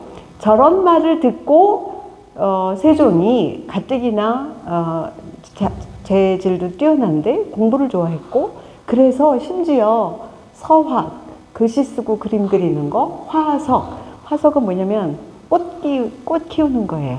원예. 그 다음에 금슬이라고 했지만 저거는 음악을 뜻하고 모든 유희 애완의 경무를 두루 갖추지 않은 바가 없었다. 그러니까 전인적인 교양을 갖춘 이로 성장하였다라는 뜻으로 말할 수 있겠습니다. 그 다음 보시겠습니다. 그리고 이제 후대인들이 직접 작곡하셨어요? 라고 하는 의문을 가진 이들이 있을까봐 실록에는 저런 문장들이 있어요. 뭐냐, 세종께서 이제 신하들이랑 얘기하면서 나도 음률을 좀 아는데 뭐 이런 얘기를 좀 하신다거나 또 신하들이 기록한 거에 왕께서는 음악에 이미 통달하고 계셨다. 저런 문장들이 있었고 세종 15년에는 새롭게 완성된 편경을 직접 시연하는 일이 있었는데 임금께서 보통은 사실 이제 군주가 어떤 악기 제작소에서 악기를 만들었다고 보고하면 그대로 쓰라 하지 내 눈앞에 와서 보이고 내 귀에 들리게 하여라 이렇게 테스트하지는 않으셨는데 당시에는 국가음악을 정립하는 시기였기 때문에 박연이라는 분 다 들어보셨죠? 이름. 박연이 아주 충실한 신하였어요. 박연이 상소하면 편경을 제작해야겠습니다. 그러면 세종께서 그래 뭘 가지고 청구할 것인지 청고문헌을 적어와라. 그러면 세종이 청고문헌 7, 8가지를 다 베껴가지고 이 책에선 이렇게 돼 있고 저 책에선 이렇게 돼 있습니다. 그러면 박연이 다시 보고를 올리면 세종께서 그럼 무엇을 기준으로 하는 게 좋겠는가 라고 얘기하시고 그러면 그림으로 그려오라 이렇게 하시고 그림으로 그려보고 하면 만들어보라 하시고 다 만들었습니다 하면 들여서 소리를 보거라 이렇게 하는 단계를 꼼꼼하게 거치셨다는 게 실록에 너무 자세하게 잘 나와 있는데 세종 15년에는 그런 일이 있었어요. 편경을 만들었습니다. 저 편경이 세종 이전까지는 우리나라에서 직접 만들어 본 적이 없어요. 그리고 저거는 그 중국의 황제만이 음을 정할 수 있다 하는 원칙이 있었고, 그러므로 중국에서 완성된 것을 선물로 보내오면 우리가 감지덕지 쓰는 상황이었는데, 세종께서는 그래서는 안 되겠다. 그래서 우리가 자체 제작에 성공해야겠다. 그래서 기본부터 하나씩 하나씩 챙기셨던 거고, 편경은 재료가 특이해요. 저 소리 나는 재료가 뭔지 아시는 분 계세요? 돌이에요. 돌 중에서 소리가 나는 돌이에요. 5개 1종인데, 그러면 그게 어디 묻혔는지 알아야 되잖아요. 그래서 다 조사를 했는데, 현재의 수원 지역에서, 남양에서 좋은 소리가 나는 돌이 발견되었습니다. 이런 보고를 받게 되고, 그래서 편경 제작소를 남양에 설치하고 많은 전문가들을 거기다 배치한 다음에 저걸 만들어요. 첫 번째 시제품이 나와서 테스트를 하는데 칭찬도 훌륭하다, 너무너무 잘했다, 애썼다 칭찬하신 다음에, 그런데 내게 좀 이상하게 들리는 소리가 있다. 9째 본 음이 왜 그렇지? 이렇게 질문하셨어요. 놀랍죠?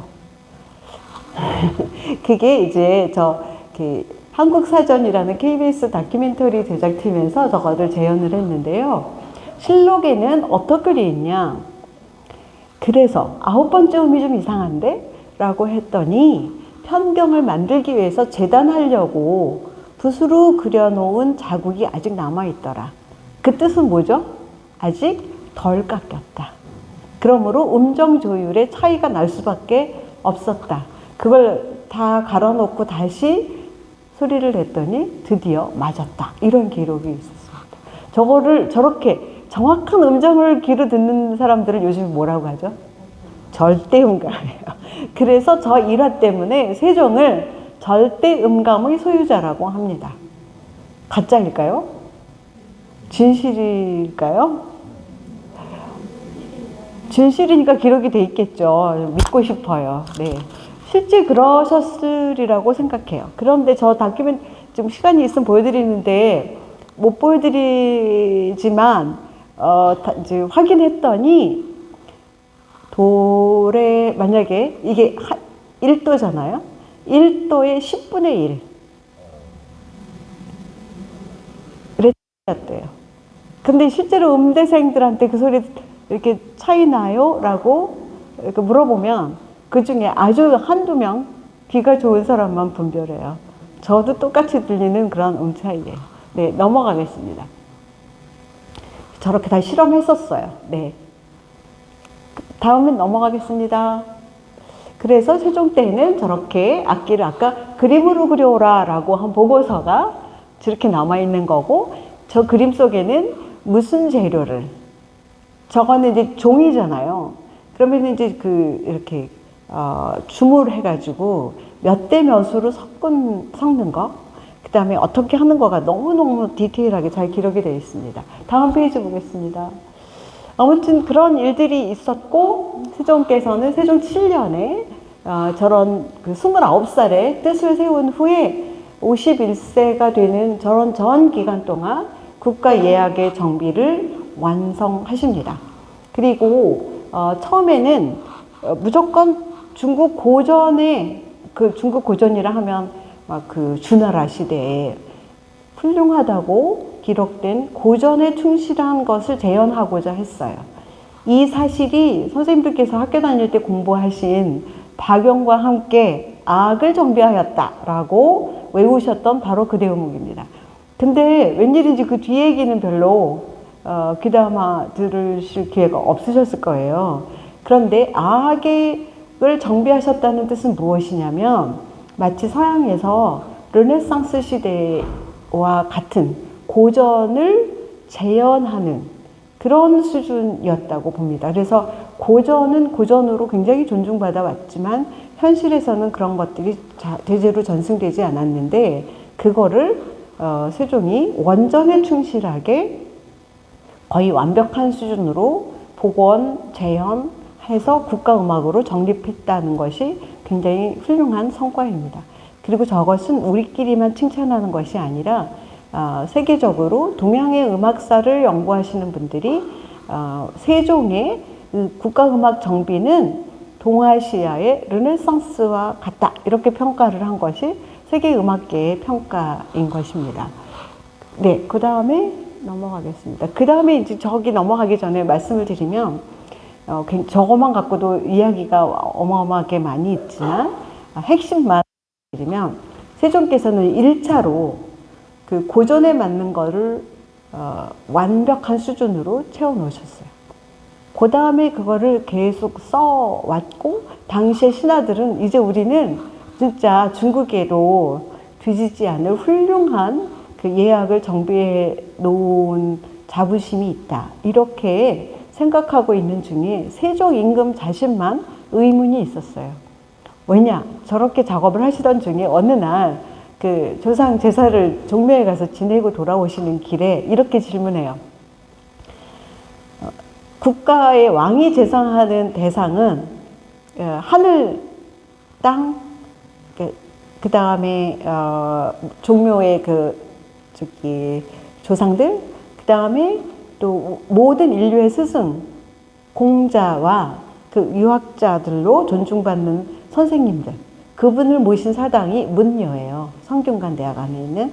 그래서 그 다음에 이제 선잠, 선농, 이런 대상을 국가 임금이 이제 그 제사를 지내는데, 종묘 제사 이외의 예를 들면 하늘제사, 땅제사, 선농, 선잠, 문묘 등의 제사는 중국의 법대로 하는 것이므로 악을 쓰는 것이 합당하다, 훌륭하다.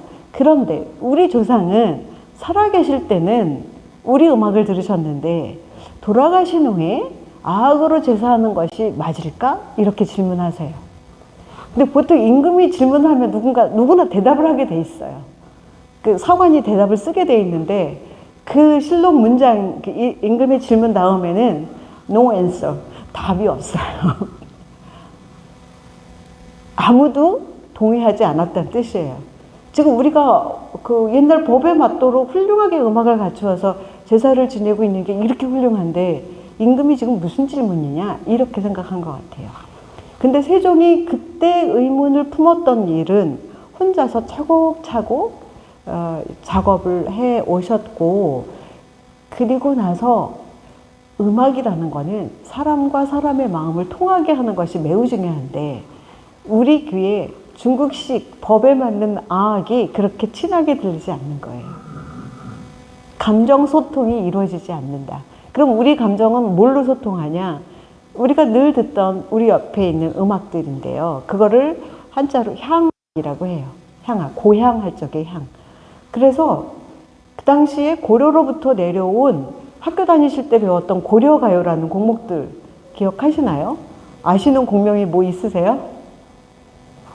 청산별곡, 서경별곡, 가시리 이런 것들 다 배우셨어요. 다 외우셨죠? 그런 노래들이 아직도 전하고 있는 거예요. 그 저음악이 우리 민족의 정서에 맞는 음악들이다 하는 생각을 해서 세종께서는 새로 지은 노랫말과 이전부터 내려온 우리 음악과 결합하는, 말하자면 요즘으로 치면 융합을 시도하신 거예요. 그런 생각이 당시 신하들에게 신하들을 설득하기가 조금 어려웠을 것 같아요. 그래서 비밀 프로젝트로 운영이 될 수밖에 없지 않았나 하는 생각이 드는데요. 그래서 세종께서 이 음악적으로는 민족 정서에 맞고 형식적으로는 고전에 맞는 그러한 새로운 음악 형태를 만드시고 거기에 맞게 작곡을 하신 거죠. 그 음악이 조선의 새 음악이었습니다. 그리고 그런 음악이 모두 다 끝날 무렵에 세종이 이제 병이 많으셨어요. 일을 너무 많이 하셔가지고 온갖 병치레를 다 하셨고, 네, 다음 페이지 보시겠습니다. 그리고 이제 저 무렵에 중전이 돌아가시고 아끼던 아들이 세상을 떠나고 하는 개인적인 어려움을 겪던 시점입니다. 그리고 이제 당시 그 군주로서는 당연히 국가의 기본 그 이념인 유교를 숭상해야 되고 그 억불이라고 하는 정책을 표면에 내세울 수밖에 없었지만 마음속으로 그 혹은 그 죽은 영혼들을 기리는 그런 그 심정적인 것을 하루아침에 바꿀 수가 없었고 당시의 신하들도 출근하면 유학자고 퇴근하면 불자였다는 말이 있을 정도로 이 전환기적인 그런 시점이 있었습니다. 그래서 그런 무렵에 이제 그 선왕의 추모 공간인 문소전에 그 유교식으로 추모하는 것에다가 전통적으로 우리가 해오던 불공을 드려야겠다. 그런 선언을 하신 거예요. 신하들로부터 엄청난 반대를 이제 겪게 되시죠. 이제 다음 페이지 보시겠습니다. 그리고 나서 이제 개인적으로 그런 그 굉장히 어려운 상황을 겪으실 때 내불당을 짓고 그 다음에 이제 부처님을 불당에 모시고 점안식을 하는 경찬회라고 하는 큰 의례를 왕실에서 거행하게 됩니다. 그런데 그때 그 일들이 실록에는 신하들이 반대하는 것만 엄청나게 기록이 돼 있고 상세한 내용은 없어요. 그런데 그때 김수원이라고 하는 사람이 그 일들을 상세하게 기록한 책이 전하는데 책이라 단행본도 있고 문집 속에 있기도 합니다만 사리영응기라고 하는 책을 남기게 됩니다. 현재 여러 대학에 소장이 되어 있고요. 당시에 이제 그 개발된 인쇄 기법으로 출판이 됐습니다. 문소전의 불당을 모시고 점안식을 할 때에 그 회엄사에서 모셔온 사리가 분신하는 신비로운 일이 있었다. 그 일을 기록한 기록이 사리영응기입니다. 다음 페이지 보시겠습니다. 다음 페이지 보시겠습니다. 그래서 그 왕실 대신 승려들이 선불 예천문을 낭송하며 불법을 찬탄했는데 법회 중에 불사리가 빛을 내며 공중에 떠올랐다. 한 과의 사리가 찬란한 광명을 발하며 여러 개로 갈라졌다. 네, 다음 페이지 보겠습니다. 분신한 사리들이 각기 별빛처럼 반짝이며 도량을 가득 채웠고 모든 참석자들이 놀라움과 경외심에 휩싸여 합장하며 눈물을 흘렸다. 부처가 직접 감응하여 왕실의 불사를 축복하는 징표로 받아들여졌고 사리의 분신은 단순한 기적이 아니라 부처의 법신이 현세에 나타나 왕실 불사와 불교 의례를 인정한 사건으로 해석된다 라고 하는 것이 사리영응기에 대한 일반적인 해석입니다. 네. 다음 페이지 보겠습니다. 저렇게 두 가지 판본으로 전하고 있고요. 네, 다음 페이지 보겠습니다. 판본에 따라 약간 내용이 다른데 다음 페이지 넘겨주세요. 이제 문집에 적힌 거는 있고 단행본으로 된 데는 거기에 세밀한 주로 어떤 일이 벌어졌는지가 아주 상세하게 기록이 되어 있습니다. 시간 좀 보겠습니다. 네. 조금 있다가 끝내겠습니다. 저렇게 돼 있어서 우리는 현재 그 세밀한 주가 붙어 있는 그 사리영응기의 판본을 통해서 세종이 직접 노랫말을 쓰시고 만드신 천불가를 볼 수가 있어요. 네, 그 다음 페이지 보겠습니다. 다음 페이지 보겠습니다. 네, 다음. 그리고 이제 세종께서 이제 불교음악을 이제 친제하였다라고 하는 주요 근거 문장이 맨 위에 보면 우, 신제, 신학 그리고 그 여러 악곡이 이제 있다라고 해서 그 신제 새롭게 지었다. 그리고 신성 새로운 소리를 사용하여 신제하였다라고 하는 그런 주요 근거 문장을 확인할 수 있습니다. 다음 페이지 보겠습니다. 네. 네, 아무튼 다음 페이지 보시겠습니다. 그 다음 넘어갈게요. 그 다음에 보겠습니다. 그래서 그 선불예찬문의 핵심은 청정한 몸과 마음으로 도량에 입정하여 부처님을 찬탄하고 첨회합니다 라고 하는 단락으로 이어져 있습니다. 그 다음 그래서 저 선불예찬문을 불교 의식에 맞춰서 불렀다라고 하는 거를 아까 보셨던 문장들을 배열하면 처음에 입장하여 겁을 하고 공양하고 삼귀를 올리고 참불한 다음에 귀의삼보하는 의례를 행하고 참회, 관청, 수희, 회향, 발언하는 그 내용을 올리고 다시 이제 삼귀하는 그런 의식에 맞춘 노래들임을 알 수 있습니다. 다음 페이지 보겠습니다. 그리고 임금께서 직접 불교 음악을 지으셨다라고 하는 악곡명들이 있습니다. 다음 보겠습니다. 네, 다음 보겠습니다. 그리고 이제 저 그 내용을 보면은 그때 그런 불교 세종이 작곡하고 직접 노랫말을 지으신 신제 불교 음악은 45명의 연주단과 10명의 노래하는 이들과 10명의 춤추는 이들과 의물 함께 출연했습니다. 그리고 45명의 연주단은 궁중악기 중심이고 궁중악기에 포함되지 않은 정동발, 소동경 저런 것들이 있는데 저것은 아마 불사에 사용하였던 불교의 법구로 생각합니다. 그러니까 궁중음악의 악대와 그 불가의 그 법구가 융합 편성된 악대로 그 저 악곡들이 연행됐음을 확인할 수가 있습니다. 다음 보겠습니다.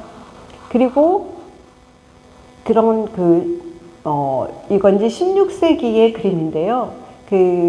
저건 왕실불사라고 단언하기는 어렵지만 왕실에서 후원하여 불사를 행하고 그 행한 내용을 그림으로 그린 것으로 생각이 되는데 그 16세기의 왕실 불사의 불교 의례를 그림으로 그린 장면이고 아마도 그 궁중 악대와 함께 같이 불교 의례를 집행하였던 그 불사 악대라고 할까요? 그런 분들은 저런 모습이었을 것으로 추정해 볼 수 있습니다.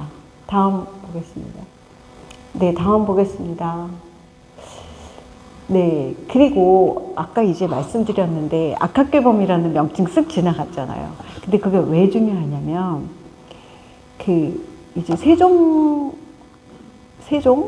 그 다음에 문종과 단종 요즘에 굉장히 핫한 그 시기 다음에 세조 단종 그 영화에서는 진짜 너무너무 악역으로 나왔지만 음악사에서는 매우 중요한 인물입니다.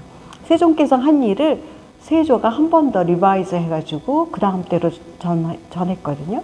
그런데 그 기록들이 악학괴범에 남아있고 악학괴범에 있는 다음 페이지 보여주세요. 그 다음 페이지 보여주세요.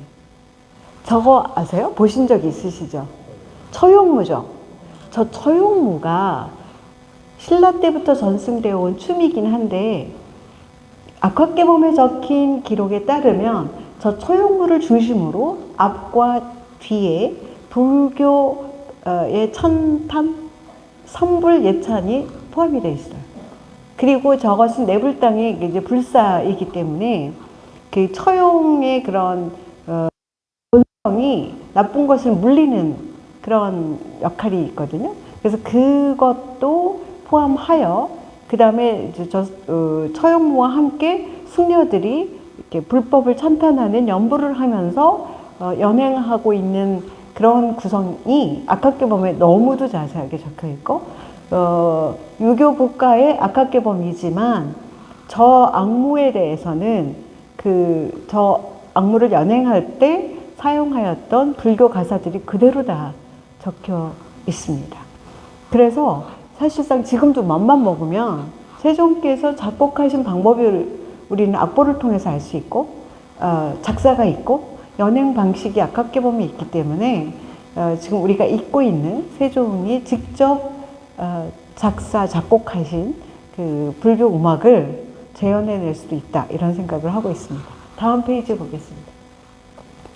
그래서 너무 이제 그 짧은 시간에 압축적인 말씀을 이제 드렸지만, 세종은 상 특히 그 15세기 경에 중국의 고전의 바탕을 둔 국가 예약을 완벽하게 정립했고, 거기에 그치지 않고 한국형 궁중음악을 완성하셨다. 그래서 오늘날과 같은 종묘제례학의 전통이 있게 하였다. 여기서 잠깐 상기시켜 드릴 점은, 그러면 그 당시에 중국 고전식으로 완성했다는 음악은 지금 들어볼 수가 없습니까? 아니에요. 그 전통은 현재 공자, 맹자 등을 제사하는 문명의 제사 음악으로 전하고 있어요. 세계적으로 그런 형태의 음악은 우리나라밖에 없어요. 중국에서도 단절되었다가 이제 우리 것을 보고 재현하는 중이긴 한데요. 그래서 우리나라에는 두 가지 버전의 국가 예약이 있습니다. 하나는 중국 고전 형태를 따른 거, 하나는 세종에 의해서 조선식으로 진화한 것. 그래서 그것 때문에 종묘제례학이 유네스코에서 세계 인류 그 걸작을 인류 문화 중에서 걸작을 선정할 때 제1번으로 종묘제례학을 선정한 거예요. 왜냐?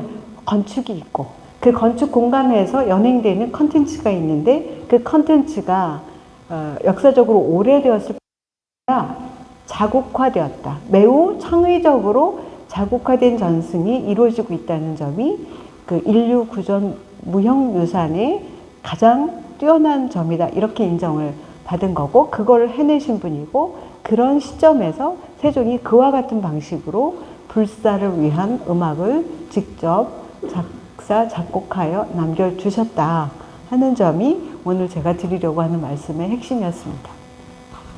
끝내는 시간을 지켜드리려고 여기서 마치겠습니다. 감사합니다. 역사를 잊은 민족은 미래가 없다고 했습니다. 남의 것을 바라보지 말고 우리의 역사를 소중하게 생각하고 거기서 창의성이 나오는 거 오늘 다시 한번 역사 기억으로 해주십시오. 오늘 수고하신 우리 네, 감사합니다. 감사합니다. 굉장히 진지하게